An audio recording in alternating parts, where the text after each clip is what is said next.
I'm Scott Morris, President of TiON Inc. This video is to describe the cleaning of TiON suppressors. In cleaning the Dragoon suppressor, I'm going to pick, in this particular case, a quick disconnect model. However, the direct attach will work the same way. Typically, you're going to take your end cap off, you're going to push out your dirty baffles, and you're going to take your provided brush that we give you, put it in a drill, and you would end up turning this and spinning it up and down, just in looking. You can check it to make sure it's clean, but then rinse it out, and literally the tube is ready to go. As far as the baffles themselves, you'll notice that I have CLR here on this display. What you'll want to do is remove the brass ring from the bottom, and you want to take all of your baffles and you're going to dump them into a Tupperware container or some plastic container which has enough of this material to cover the baffles when they're submerged. So you would put this in. This is a reusable item, so you want to get a lid to your plastic container, pour this in. It's not a toxic material.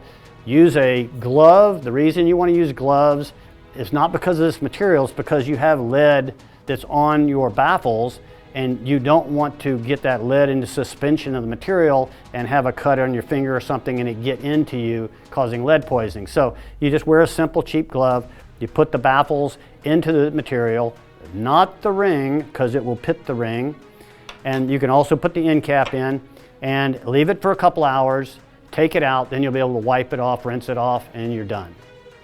In the case of the Grenadier and the Minuteman, literally you take the ends off, you take the guts out, you'll take the guts, the baffles and the blast ring and the parts of the Nielsen device, and you will submerge them into the same material.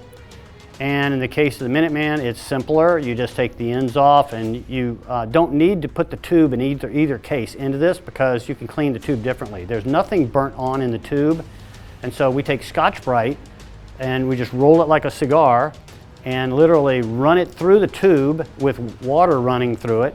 And so you're running that through and you take it out the other end, and the water and the Scotch-Brite will just remove any film. There's really a film on the inside of this, and it just rinses it out and the tube is clean. So it's very easy to clean the tubes, and then you use a CLR for everything else and a 2-hour rule, and take them out, rinse them, wipe them down, you're good to go.